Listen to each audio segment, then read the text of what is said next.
And we stay in the digital world with the next speech, which comes from Andreas Iten. And their innovation is one of the main topics, because in a country like Switzerland, in a high-cost country, innovation makes a difference for nearly every industry. So how can we foster innovation in the age of digitalization? That is the main topic of his speech. Andreas Iten is Managing Director and CIO of the Financial Information Division, and he's responsible for technology innovation at the SIX Group. An applause for Andreas Iten.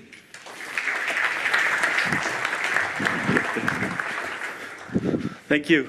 Thank you. Welcome. It's my task to keep you awake for the next 20 minutes, so challenge accepted. I will talk about digitalization, and I think, and now we have to make this thing working, okay? And I think we need to first talk about the definition. You know, what do we understand when we talk about digitalization? Doesn't work.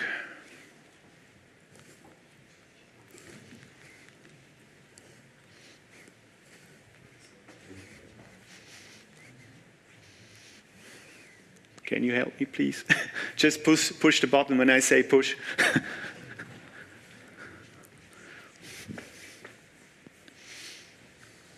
Okay, let's start about the definition of digitalization. When I talk about digitalization, you might think of, because you're from the finance industry, you might think of fintech, right? Fintech, financial technology. So what is financial technology? It's obviously not what we are seeing here. You can buy that on Amazon. It's totally useless because I didn't really understand what it's for, but it's not fintech. When we talk about digitalization in the financial industry, it's actually emerging technology influencing the way how we deliver services. And I like to use models which are, you know, commonly common sense, like the St. Gallen management model, for instance, where you exactly know that there is a corporate strategy, there are corporate processes, there is information technology you need to run your business. But with emerging technologies like blockchain, like all these kind of stuff, like big data, there are new elements coming into what we have to deal with. And the first one I like to elaborate a little bit is the customer experience. And customer experience is something where you create a positive emotion towards your customer. And I think it's very important to understand that this is not customer relationship management, because customer relationship management is basically selling and upselling products. So customer experience is something which is highly influenced by new technology, meaning data, because you know what your clients are doing, meaning new ways of interacting with your clients, like mobile, etc. So it's important to understand that customer experience plays an important role in digitalization. The same applies for business model innovation. Business model is something you have. Business model is something you will probably change if you introduce new technology like distributed ledger or big data, for instance. That's the second part. The third part is, and that's where we are very good in, you know, in our industry, is basically making us more efficient. Being more efficient, being faster, being more agile, and I call that operational excellence. And technology has an influence, or could have a highly impact on how we operate our systems, how efficient we are, and how good are we performing in terms of efficiency. So all of this, for me, it's kind of the definition of digitalization in the financial industry. And of course, fintech companies are the companies who are probably very good in one or two or three of these pieces there. And they still have a strategy, they still have process, and of course, they still need information technology. So what kind of emerging technology, and I want to highlight just three of them, are actually impacting our business models, our operational excellence, as well our way of creating a positive customer experience? Would like to mention three of them. One is definitely, we call it artificial intelligence. That's probably a little bit overselling the topic. It's algorithms, it's a way of automating things who usually a human being is able to do. Big data is part of it, because in order to operate an artificial intelligence engine, you need data for it. A second one I'd like to elaborate is a distributed ledger. We have heard a lot about blockchain this morning. That's a slightly different term, but it's based more or less the same topic.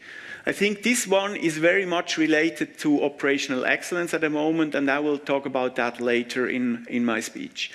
Again, something which is also very much a driver in the digitalization is the platform thing, and I will come to that later on. So please remember the three important emerging technologies, because these are the drivers to really make the change in our industry. So what does that mean for banks? Or I would also say, what does that mean for asset managers or for every player in the whole industry? Banks. Okay, there are two messages. There's the good news, and there's the bad news, and I usually start with the good news. And we already heard it this morning from UBS. I think banks are still relevant today. They have a huge asset. They have the trust from the customers. They play an important role in the people's life. Of course, they also have competitive advantages, because you own a lot of data. You own a lot of data, but you probably don't use the data. So the good news is, I think banks will be relevant today, but there is also a bad news, of course.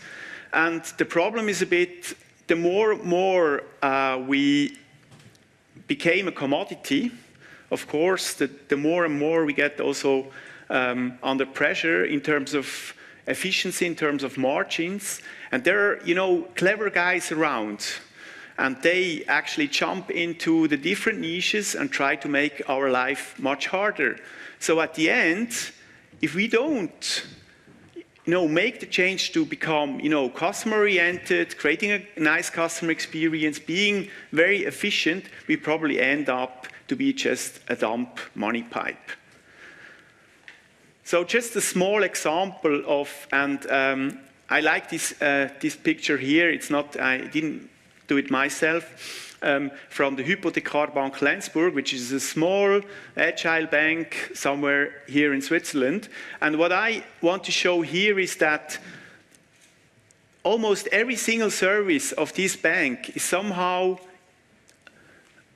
targeted by a small company who tries to make a service very much related to maybe creating an outstanding customer experience, maybe with a much better operational excellence, and also maybe with a bit different business model behind. And almost every service from these banks is somehow impacted. We call that the unbundling. So what does that mean for the consumer? I mean, I don't want to have contracts with 25 different fintech companies just to do my banking. So this doesn't really make sense. So what's the reaction of Hypothekarbank? They actually try to create an ecosystem around their bank and partnering with these guys, with these fintechs, with these companies who are very good in doing one specific thing. And we call that the rebundling. And this is a good example of what's actually happening in our industry in terms of disruption or changing the whole value chains.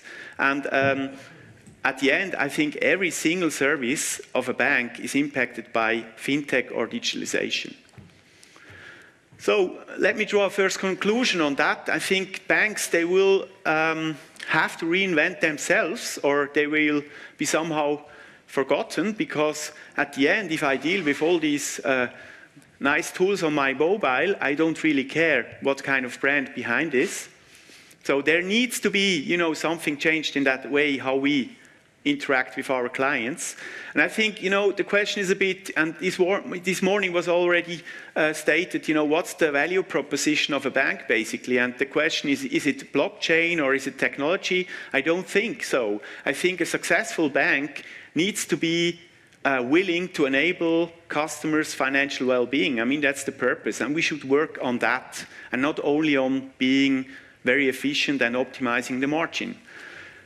And another very important aspect is, if you look to the Hypothekarbank Lenzburg example, we can't do it alone. We need to collaborate. We need to have an ecosystem.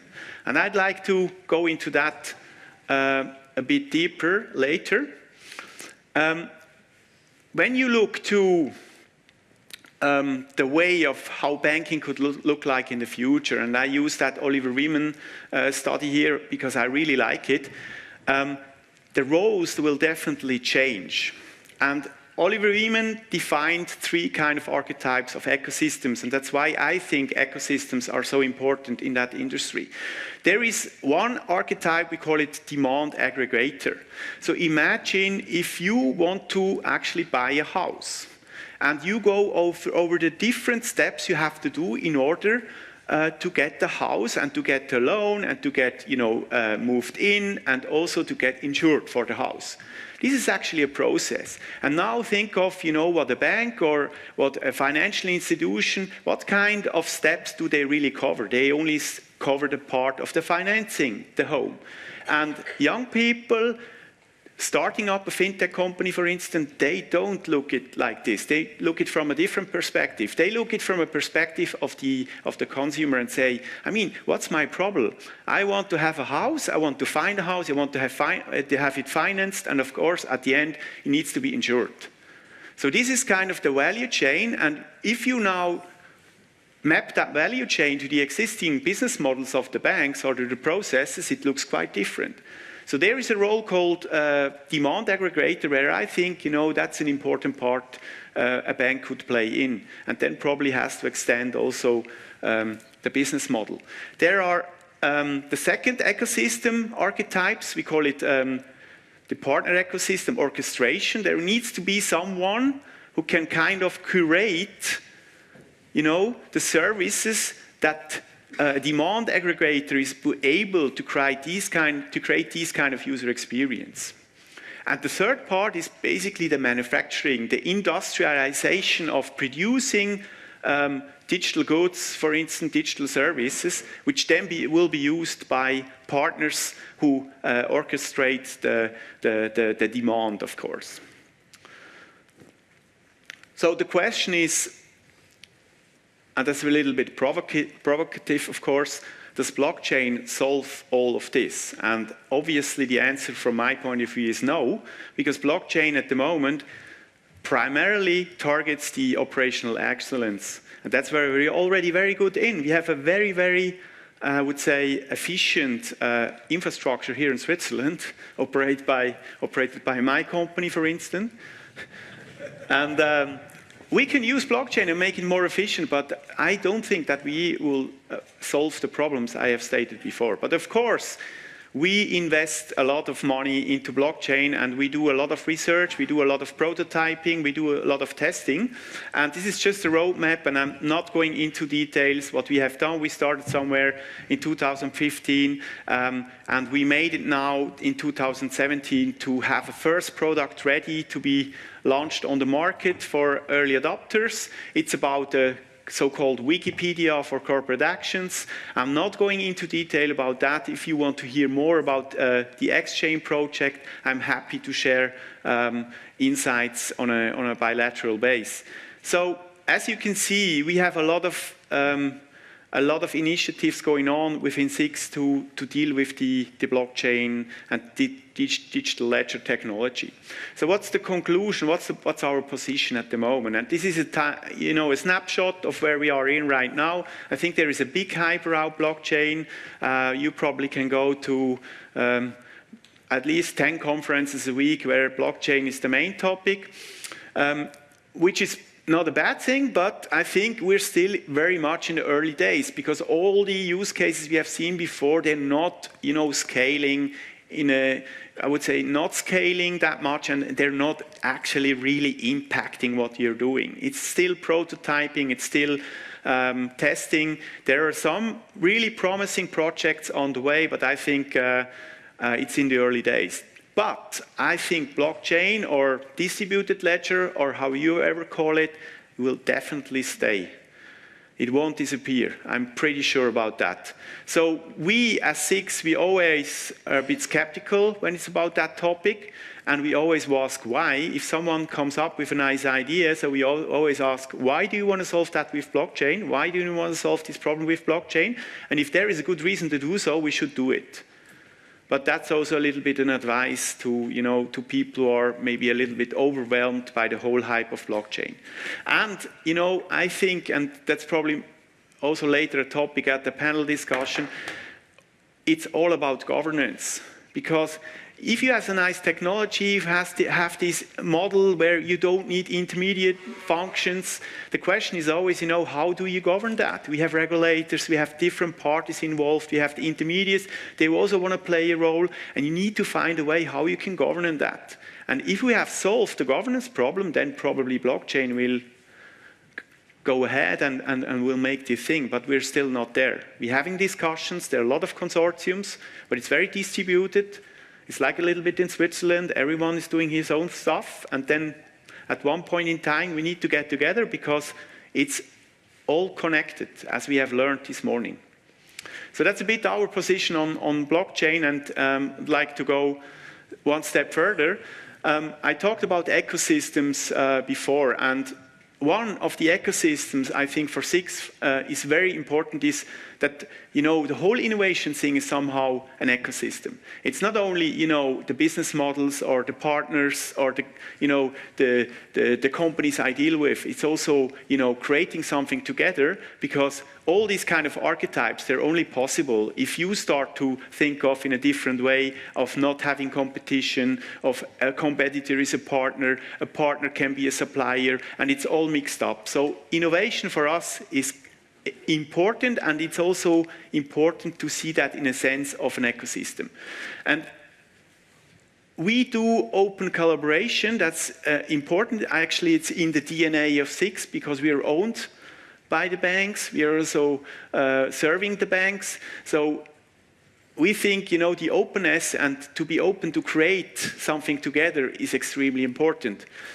Let me outline 3 different initiatives we have. We have these initiatives to providing a cyber security operation center for the Swiss Financial Market Service. We do that together with IBM, leveraging their cognitive computing capabilities with IBM Watson. That's something. We do partner with Digital Asset in terms of dealing with blockchain technology, and we do also have a startup accelerator program, which I will show you later on a bit the details. So you see there's a lot going on around us, and the open collaboration is a very important aspect.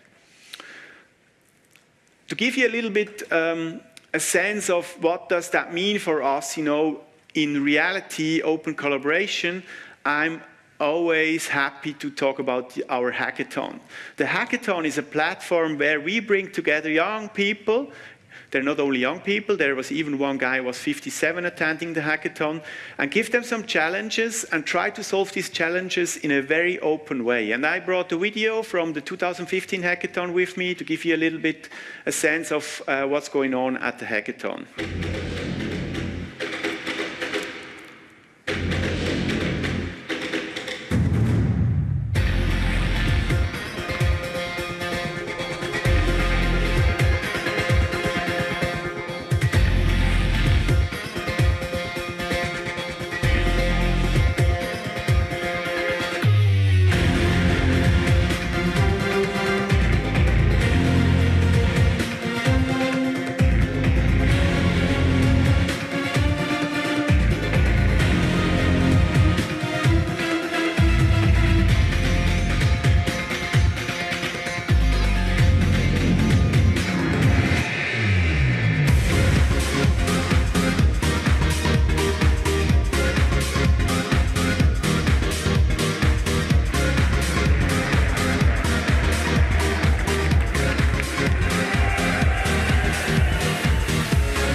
Okay, you might question why does SIX run these kind of events? It's not because I like to wear T-shirts and hoodies. Well, I do so, but it's really an extremely nice way of getting access to young talents. And I think, the ones who are a little bit in tech, they know how difficult it is to get access to these talents, because we do have a big digital company settled now in Zurich called Google, and they actually, want to get all the talents. So it's important that we can kind of give them the opportunity to see what we are doing. And the hackathon is a perfect platform to get access to these talents.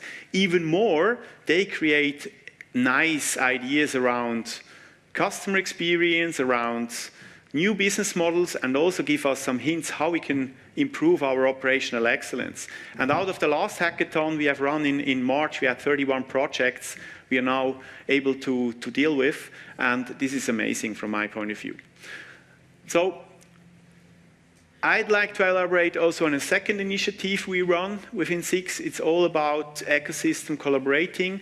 We do have founded a startup accelerator because we believe, to get access to innovation is very much related if we can get access to the startups, because they know how to deal exactly with the new technologies. F10, we call it F10, is a fintech incubator and accelerator based in Zurich, and it's backed by corporates, but maybe a video shows or says more than 100 words. So please have a look at the video.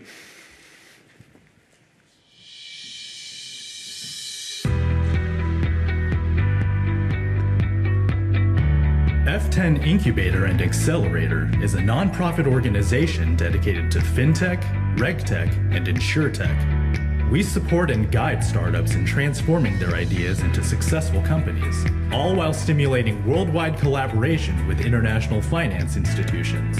F10 boasts a fully fledged accelerator program for startups in cooperation with Swiss companies in the finance, insurance, and consulting sectors. Twice a year, F10 offers a 6-month prototype to product program in which startups will be supported in transitioning their prototype to a sellable product. The program provides lessons and workshops grouped into 5 units: vision, team, strategy, business, product and technology, marketing and sales, legal, regulations, funding, demo day, and graduation.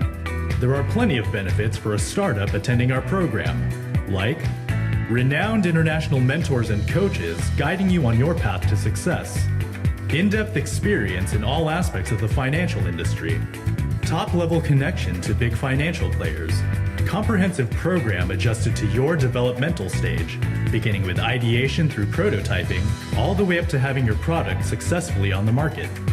Access to our global network of banks, regulators, angel investors, and VCs. Coverage of your expenses up to 15,000 Swiss francs per team. Office space in the heart of Zurich, Switzerland's most vibrant city. The program is totally free of charge, and we do not take any equity. Is your business ready for liftoff? Apply now through our website.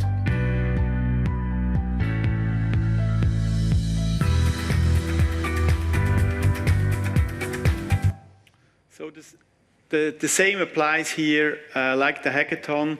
I think it's important that we start to open us for startups, to collaborate with startups, to foster innovation. And we do have some corporate members being part of the F10. You can see them here on screen. There are even insurance companies now part of it, which I'm very proud of it, because when we talk about the financial industry, we shouldn't really underestimate of what's going on in the insurance space.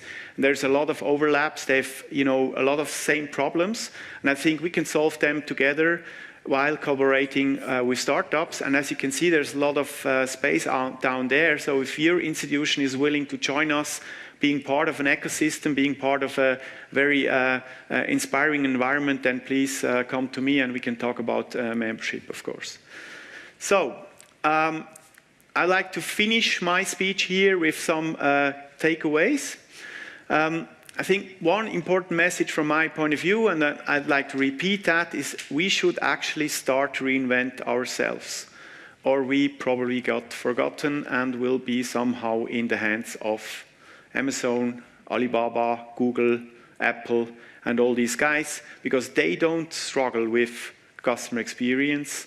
They don't struggle to innovate new business models, and they probably also have already a very, very efficient system behind.